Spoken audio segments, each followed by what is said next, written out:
Good evening all. Welcome और welcome back to my channel. आज की इस क्लास में हम नेक्स्ट टॉपिक करने वाले हैं जो आपको एचपी पीजीटी के एग्ज़ाम में पेपर 2 में 20 मार्क्स का जो आपके इन्होंने सिलेबस दे रखा है उसी से रिलेटेड जो आपका एजुकेशन का टॉपिक है, जिसमें फ़िलासफ़िकल बेसिस के बारे में इन्होंने बात की है। ऐसे ही हम सोशियोलॉजिकल और बाकी भी जो टॉपिक है उनके बारे में डिस्कस करेंगे, बट इस क्लास में हम फ़िलासफ़िकल बेसिस के बारे में डिस्कस करेंगे। जल्दी ही मैं आपके लिए एक टॉप 50 या 100 क्वेश्चन एमसीक्यू सीरीज़ भी लेकर आऊँगी। तो अगर अभी तक आपने चैनल को सब्सक्राइब नहीं किया है, चैनल को सब्सक्राइब भी ज़रूर कर दें, जिससे कि जब भी नेक्स्ट वीडियो आए आपको उसका नोटिफिकेशन मिल जाए। तो अगर हम जैसे ये जो आप बीएड में जितना भी आपको अलग अलग चीज़ें पढ़ाई जाते हैं, एक वो सारा क्या है, साइकोलॉजी के टॉपिक आते हैं। ठीक है, आज की डेट में तो हम मॉडर्न साइकोलॉजी के बारे में बात करते हैं, जिसके फादर विलियम वोंट आ जाते हैं, जिन्होंने क्या किया कि यहाँ पे अलग अलग मेथड्स का यूज़ किया। मतलब आज की डेट में जो हम साइकोलॉजी के बारे में बात करते हैं वो क्या माना जाता है, ब्रांच ऑफ साइंस है, बट हमेशा से ब्रांच ऑफ साइंस नहीं थी। अगर एंशंट साइकोलॉजी के बारे में बात करें, जब सिर्फ हम थ्योरेटिकल एस्पेक्ट के बारे में बात करते थे, एक्सपेरिमेंटल एस्पेक्ट्स के बारे में नहीं बात करते थे, तो वो किसकी ब्रांच थी, फिलॉसफी की ब्रांच थी। ठीक है, एरिस्टोटल को उसके फादर माना जाता था, क्योंकि फिलॉसफी के फादर भी एरिस्टोटल हैं, अरस्तू हैं, और वहीं से हर चीज़ की ओरिजिन हुई है। ठीक है, तो मतलब यहाँ पे साइकोलॉजी में अगर हम एजुकेशन के बारे में बात कर रहे हैं तो इसके फिलोसफिकल बेसिस को जानना, इसके कॉन्सेप्ट को, मीनिंग को जानना बहुत ज़्यादा इंपॉर्टेंट आ जाता है। ठीक है, तो इम्पॉर्टेंट टॉपिक है, अच्छे से समझना है।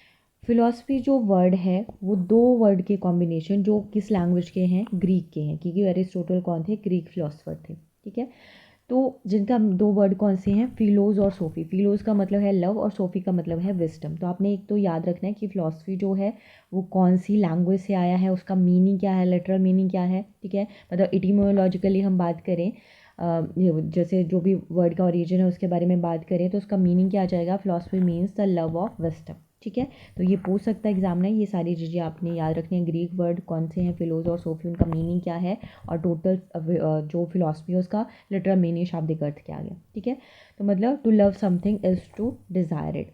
तो बहुत सारे ग्रीक मानते हैं कि फिलोसफर कौन होगा, वन हु डिज़ायर्ड विस्डम। ठीक है, फिलोसफी आ गया लव ऑफ विस्डम, और फिलोसफर आ गया the one who desired wisdom. ठीक है, यहाँ तक चीज़ें आपने याद रखनी है। नेक्स्ट अब बात करते हैं, wisdom is not only knowledge. अगर आप ये बोलो कि विस्डम जो है वो सिर्फ नॉलेज है, तो ऐसा नहीं है। One may have knowledge but he may not be wise. बोलते हैं ना कि किसी के पास नॉलेज होगी, ज्ञान होगा, बट वो वाइज नहीं है, समझदार नहीं है, है ना, ये भी पॉसिबिलिटी है। प्लेटो स्टेटस दैट, प्लेटो, एरिस्टोटल, ये सारे आ जाते हैं, हमारे फिलोसफर ही आते हैं। Stated that he who has a taste for every sort of knowledge and who is curious to learn is never satisfied may be termed philosopher। ठीक है, जिसको हमेशा क्रेविंग होती रहती है, जो हमेशा क्यूरियस है कुछ ना कुछ लर्न करने के लिए, उसे इन्होंने, प्लेटो ने क्या बोला, फिलोसफर बोल दिया। ठीक है, philosophers come under different philosophical school of thought such as, अब जैसे आप साइकोलॉजी में पढ़ते हो, आइडियलिस्ट इज़म जो है, डिफरेंट इज़म है। ठीक है, तो इसमें मतलब आइडियलिस्ट आ जाते हैं, नेचरलिस्ट आ जाते हैं, प्रैग्मेटिस्ट आ जाते हैं तो सारे ही आपके प्रोग्रेसिव एजुकेटर हैं, बट अलग अलग सोच रखने वाले हैं।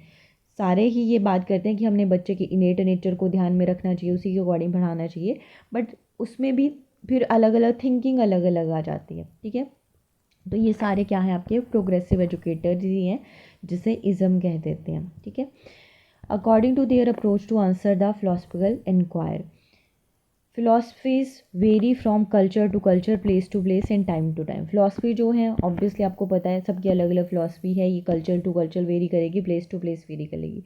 Philosophy is a system beliefs about reality, it is integrated view of the world, it includes an understanding of the nature of existence, human kind and its role in the world.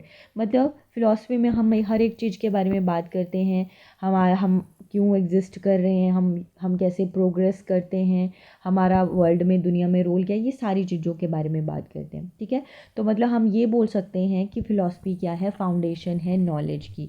It provide premises by which man can discover truth and uses his mind to support his life.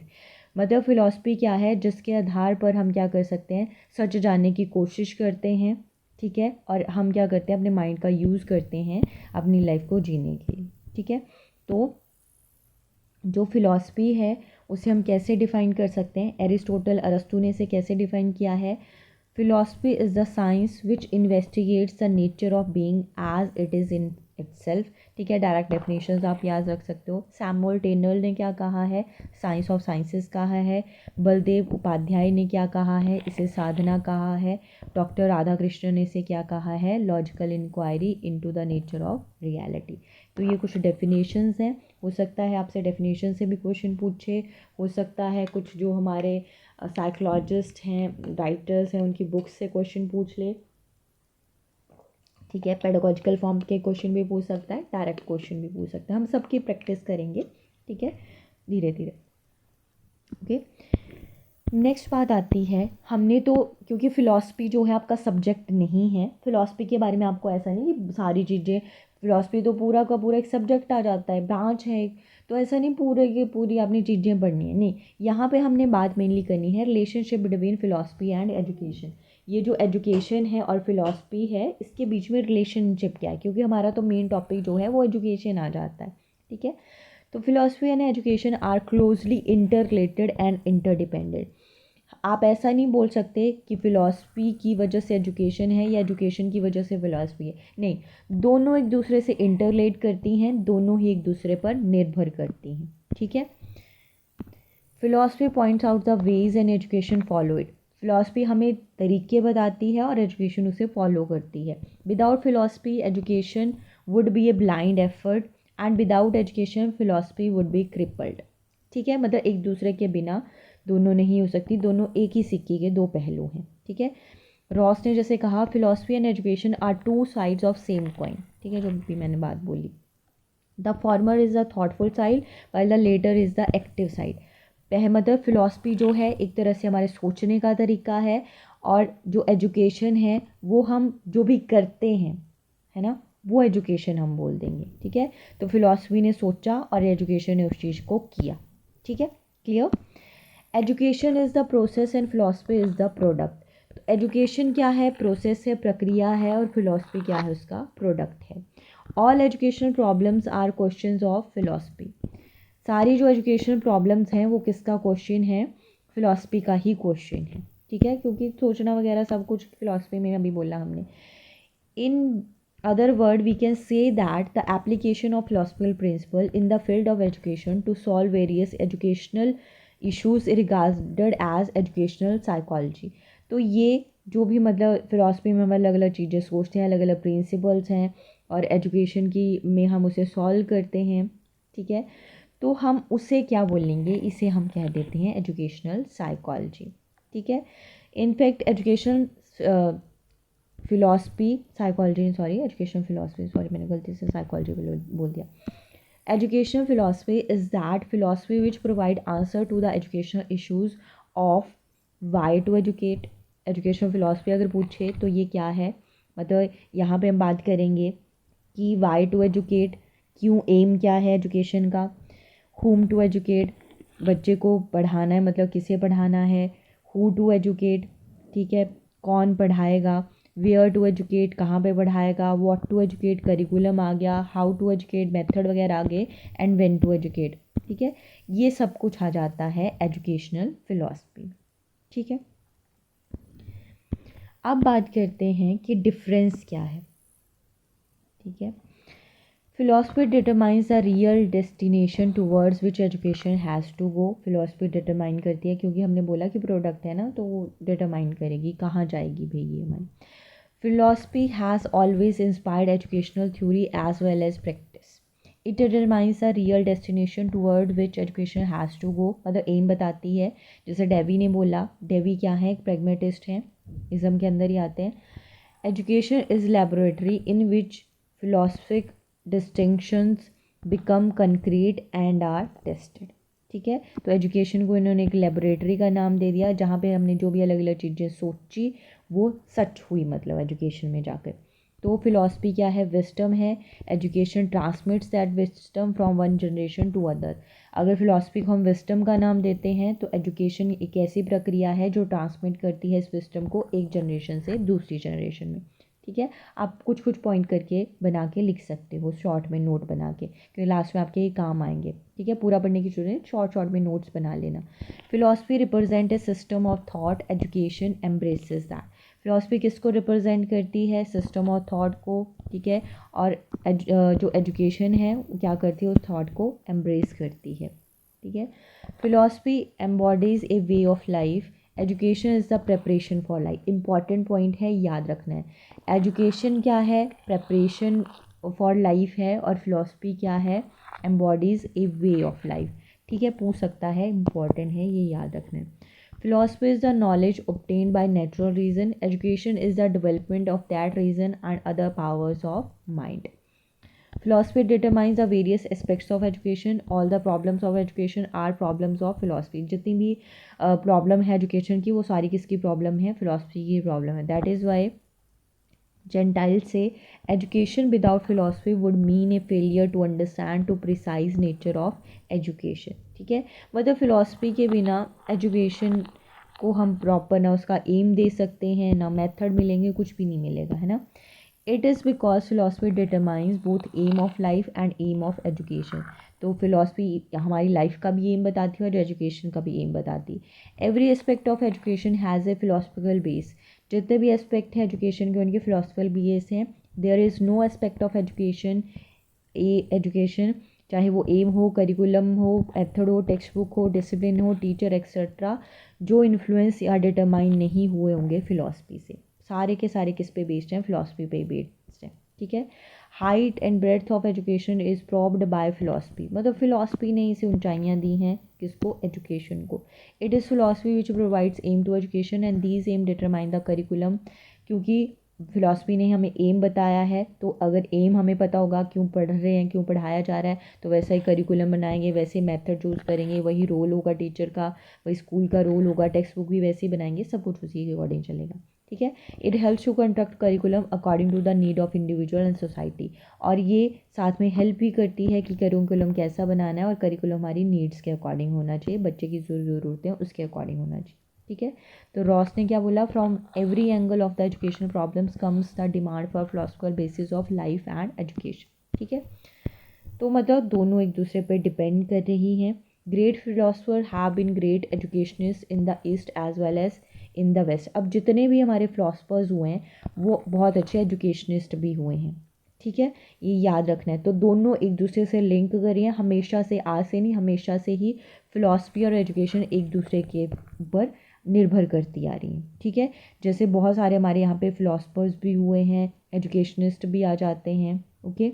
जैसे मान लो John Dewey आ गए, महात्मा गांधी आ गए, रविंद्रनाथ टैगोर आ गए, राधा कृष्णन हो गए, अरविंदो घोष हो गए, प्लेटो हो गए, सॉक्रेट्स हो गए, लोकी हो गए, है ना, रूसो हो गए, फ्रोबेल, डेवी, ये सारे ही एजुकेशनिस्ट भी हैं और फिलोसफर्स भी हैं, ठीक है। They reflect their philosophical views in the educational schemes. Socrates has given the world his Socratic method of question and cross questioning। तो आपने याद रखना है Socratic मेथड क्या होता है, method of questioning and cross questioning, और किसने दिया है? सॉक्रेट, जो हमारे फिलोसफर हैं उन्होंने दिया है, ठीक है। तो ये याद रखना है आपने, ठीक है। प्लेटो ने भी क्या बोला है? द फर्स्ट, उन्होंने बोला कि उन्होंने भी इसी सेम चीज़ के बारे में बात की कि क्या है, एजुकेशन और फिलॉसफी एक दूसरे से लिंक करते हैं, ओके। तो जितने भी हमारे फिलोसफर्स हैं वो सारे एक अच्छे एजुकेशनिस्ट भी हुए हैं, और उन्होंने ये बोला कि जो हमारा मतलब जो एम है एजुकेशन का, वो किसके थ्रू हमें पता चलता है? फिलॉसफी के थ्रू हमें पता चलता है, ठीक है। तो ये याद रखना है। तो ये सारी चीज़ें सेम ही बात है, ये सारा आप पढ़ना चाहो तो पढ़ सकते हो, ठीक है। नेक्स्ट हम बात करेंगे difference of philosophy on education, sorry difference नहीं, डिपेंडेंस। डिफरेंस तो पीछे पढ़ लिया। अब डिफरेंस की बात होगी, डिपेंडेंस की बात करते हैं। तो एजुकेशन क्या है? फिलॉसफी की ही डायनेमिक साइड है, strong and instrument for the achievement of the ideals of life and civilised attempt to bring out the balanced and proper development of human personality, ठीक है। इसे हम किसका नाम दे देंगे? एजुकेशन का नाम दे देंगे। ये आप याद रख सकते हो, फिलॉसफी के बेसिस पे ये एजुकेशन की डेफिनेशन आ सकती है, ठीक है। तो मतलब the plant of education draws is nourishment from the soil of philosophy, ठीक है। नेक्स्ट अब डिफरेंट जो थिंकर्स हैं उनके अकॉर्डिंग याद रख लेना है। जैसे एडम ने क्या कहा, education is the dynamic side of philosophy, it is active aspect of philosophical believe, the practical mean of realising the ideals of life. ठीक है, philosophy is the theory of education while education is practical.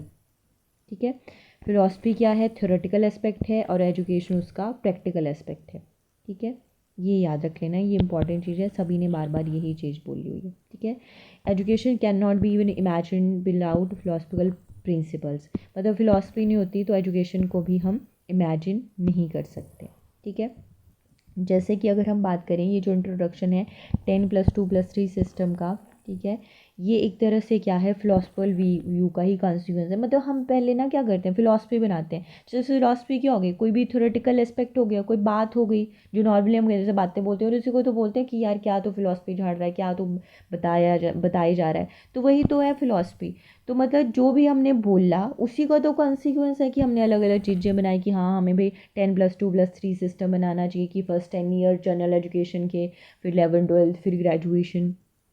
ठीक है, तो जो भी हमने theoretically सोचा उसे प्रैक्टिकली इम्प्लीमेंट कर दिया, उसे एजुकेशन का नाम दे दिया, और जो हमने थ्योरेटिकली सोचा उसको किसका नाम दे दिया, फिलॉसफी का नाम दे दिया। ठीक है, तो ये आपने याद रखना है। मतलब फिलॉसफी जो है, हम अलग अलग प्रिंसिपल वैल्यू सब कुछ बनाते हैं और एजुकेशन में उसे प्रैक्टिकली अप्लाई करते हैं। ठीक है, हार्वर्ड के अकॉर्डिंग भी याद रख सकते हो, education has no time to make holiday till all the philosophical questions are once for all cleared up. मतलब फिलॉसफी में हमने अलग अलग क्वेश्चन पुट ऑन किए, बहुत सारे क्वेश्चन लोगों के दिमाग में आते हैं, ऐसा ही नहीं हमारा ही दिमाग काम किया होगा, हमारे से पहले जो पुरानी जनरेशन थी उनके दिमाग में भी बहुत सारी चीज़ें आई। ठीक है, तो सारे क्वेश्चन हमने सॉल्व नहीं किए हैं अभी तक, चाहे साइंस की फील्ड में ही बात करें या किसी भी फील्ड में बात करें, अभी भी बहुत सारे क्वेश्चन वैसे ही हैं। तो मतलब एजुकेशन जो है उन क्वेश्चंस को प्रैक्टिकली क्या करेगी, अब प्रैक्टिकल एस्पेक्ट है उसका, या उन क्वेश्चंस को सॉल्व करेगी, उन क्वेश्चंस का आंसर ढूंढेगी, उसे क्या बोल देंगे हम, एजुकेशन बोल देंगे। तो ये जो एजुकेशन फ़िलॉसफी है, इसको बढ़ाने का ऑब्जेक्टिव क्या आ जाता है वो आपको पता होना चाहिए। ठीक है, तो पहला जाता है to find out the solution for various educational issues, जो भी अलग अलग एजुकेशनल इश्यूज़ हैं, चाहे एम से रिलेटेड, टीचिंग मेथड या किसी भी चीज़ से रिलेटेड हो, उनके सोल्यूशन फाइंड आउट करना। The purpose of studying educational philosophy is to make education according to the need based life and society. जो एजुकेशनल फ़िलॉसफी है वो बात करती है कि हमारा जो भी एजुकेशन है वो सोसाइटी की जो ज़रूरतें हैं उनके अनुसार होना चाहिए, हमारी लाइफ के अनुसार होना चाहिए। To determine the aim of human life, aim of survival, हमारे सर्वाइवल का क्या एम है, हमारी लाइफ का क्या एम है, इसका डिटरमाइन करना। To produce better citizen by fostering democratic attitude in behaviour, democratic values उत्पन्न करना बच्चे में, क्योंकि बच्चे कल के भावी नागरिक बनेंगे, तो उसके लिए उनको तैयार करना। To make teaching learning process more effective and attractive according to the need, interest and ability of child, बहुत इंपॉर्टेंट पॉइंट है, ये याद रखना है। मतलब ये बात करता है कि जो हमारा बच्चे की ज़रूरतें हैं, नीड है, इंटरेस्ट है, जो भी एबिलिटी है, हमें उसके अकॉर्डिंग बढ़ाना चाहिए। ऐसा नहीं कि पेरेंट्स या टीचर क्या सोच रहा है उसके अकॉर्डिंग बढ़ाना चाहिए, नहीं। क्योंकि जब सिर्फ हम फिलॉसफी में बात करते थे ना, जैसे प्लेटो वगैरह, अरिस्टोटल, तो मतलब जो एजुकेशन सिस्टम है उस टाइम पे, उनके टाइम पे एजुकेशन सिस्टम बहुत पुराना जो था वो टीचर सेंटर था। बच्चे को क्या समझा जाता था, एक ब्लैंक स्लेट समझा जाता था और सोचा जाता था कि जो टीचर ही सब जानता है और बच्चा कुछ नहीं जानता। बट आपको पता है स्कूल आने से पहले बच्चा बहुत सारी चीज़ें सीख के आया होता है। ठीक है, तो हमें उनसे वहीं से स्टार्ट करना चाहिए और बच्चे की जो नीड है, इंटरेस्ट है, उसकी क्षमता है, उसके अकॉर्डिंग बढ़ाना चाहिए। ऐसा नहीं कि भाई मेरा बच्चा तो डॉक्टर ही बने तो ज़बरदस्ती डॉक्टर बना दो, नहीं, हो सकता है वो अच्छा फुटबॉलर बन सके, तो इस बात का आपने ध्यान रखना है। ठीक है, तो यहाँ पे प्रोग्रेसिव एजुकेशन वर्ड या चाइल्ड सेंटर्ड वर्ड भी एग्जामिनर यूज़ कर सकता है, कंफ्यूज नहीं होना है, तब सेम ही बात है ये सारी। ठीक है, नेक्स्ट आता है कि यहाँ पे मतलब इसमें वही सेम बात जो पीछे बोली कि लीड ए फ्रूटफुल लाइफ, बच्चे को भावी जो भी आने वाला भविष्य उसके लिए तैयार करना है। To expand our knowledge and experience and implement then in the education processes practices, जो भी हमारी नॉलेज है उसको बढ़ाना, अपने अनुभवों को इम्प्लीमेंट करना। ठीक है, to bring out all round personality development in child and prepare him to stand on his own feet, बच्चे को हमने पूरी तरह से तैयार करना है, मेंटली हो, फिजिकली हो, सोशली हो।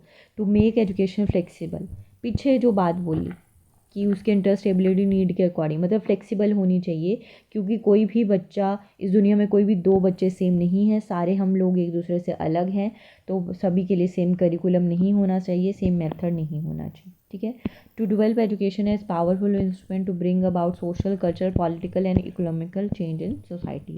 तो ये सारे क्या आ जाते हैं, ऑब्जेक्टिव आ जाते हैं किसके, एजुकेशनल फिलॉसफी के, ठीक है। तो इसका स्कोप क्या है, मतलब कहाँ कहाँ पे ये चीज़ें हम यूज़ कर सकते हैं, वो आ जाता है स्कोप, कहाँ पे इसका फ़ायदा मिलता है, ठीक है। तो स्कोप कहाँ पे है, interpretation of human nature, the world and the universe and their relationship with man. जहाँ पे हमने इंटरप्रिटेशन करनी हो ह्यूमन नेचर की, यूनिवर्स की के साथ उसका रिलेशनशिप बताना, वहाँ पे काम आएगी ये educational philosophy. Interpretation of AIIMS and ideals of education, the relationship of various components of the system of education, the relationship of education and various areas of national life, economic हो चाहे political हो, है ना, वहाँ पे भी काम आती है। क्योंकि हमने क्या करना है, कल जैसे मैंने बोला नेता भी बच्चा ही बनेगा कल को जाके, एक बिजनेसमैन भी वही बनेगा, तो उन सब के लिए तैयार करना है हमें, ठीक है। एजुकेशनल वैल्यूज़ हैं इसकी, इसके अलावा जो नॉलेज है और एजुकेशन है, इनके बीच में क्या रिलेशनशिप है, उसके बारे में भी बात करता है। तो ये सारे, ये इसका स्कोप आ जाता है, ठीक है। मतलब अलग जो भी आप सब्जेक्ट पढ़ते हो वो सब कुछ हमने इसके अंडर बोला, वह सब में काम आता है, ठीक है। तो अगर इसके कार्यों की बात करें, इसका फंक्शन की बात करें, तो एक तो इसका है एम ऑफ एजुकेशन, मतलब एजुकेशन को एम प्रोवाइड करती है इस, क्योंकि हर एक चीज़ का कुछ उद्देश्य होना चाहिए, तो वो उद्देश्य प्रदान करती है हमारी क्या, फिलॉसफी एजुकेशन, ठीक है। इसके अलावा और क्या जाता है, ये सारा कुछ आप पढ़ना चाहो तो पढ़ सकते हो, सेम ही बात है जो पीछे बोल रही हूँ, या आप लिखना चाहो तो लिख सकते हो, उसके स्क्रीनशॉट ले सकते हो। नेक्स्ट, करिकुलम कैसा होना चाहिए, उसके बारे में हेल्प करती है, ठीक है। करिकुलम कैसा होना चाहिए, बच्चे के इंटरेस्ट एबिलिटी के अकॉर्डिंग होना चाहिए, ऊपर जो पीछे हमने पढ़ा ना, उसी से ही सारे पॉइंट्स बनाए गए, ठीक है। मेथड्स ऑफ टीचिंग, आपका पढ़ाने के लिए क्या मेथड होना चाहिए, ठीक है। जैसे हम बात करते हैं कि लर्निंग बाय डूइंग, ठीक है, नेचरलिज्म में ये बात बोली गई है। प्रेगमेटिज्म में एक्सपेरिमेंटल मेथड के बारे में बात की है, मतलब क्योंकि बच्चा जब खुद करके देखता है तो ज़्यादा अच्छे तरीके से वो चीज़ों को जान पाता है, तो ऐसे मेथड्स हमें चूज़ करने चाहिए। मतलब बच्चे का भी एक्टिव पार्टिसिपेशन होना चाहिए, एक्टिव रोल होना चाहिए। इनसे पहले तक तो क्या होता था कि बात की जाती थी कि भाई बच्चा तो सिर्फ पैसिव है, वो सिर्फ सुनता था, और क्या करते थे, टीचर ही अपने सेंटर में होता था, वो अपने अकॉर्डिंग सारी चीज़ों को करवाता था। बट एजुकेशन का पूरा जो सही मीनिंग है, ट्रू मीनिंग तभी फुलफिल हो सकता है जब बच्चा एक्टिवली पार्टिसिपेट करे, चीज़ों को समझे, ठीक है। डिसिप्लिन में बच्चे को डिसिप्लिन सिखाने के लिए भी अनुशासन, चाहे वो सोशल हो, पर्सनल हो, है ना, फैमिली के अंदर हो, स्कूल के अंदर हो, वो सारा डिसिप्लिन के लिए भी, टीचर और स्टूडेंट के लिए भी। टीचर और स्टूडेंट जो हैं, क्योंकि ये जो एजुकेशन है ये हमारी कैसी है, एक तरह से बाइपोलर प्रोसेस है, जहाँ पे टीचर और स्टूडेंट मुख्य स्तंभ हैं, एक सिखाने वाला है, दूसरा सीखने वाला है, दोनों का इम्पॉर्टेंट रोल आ जाता है यहाँ पे, ठीक है।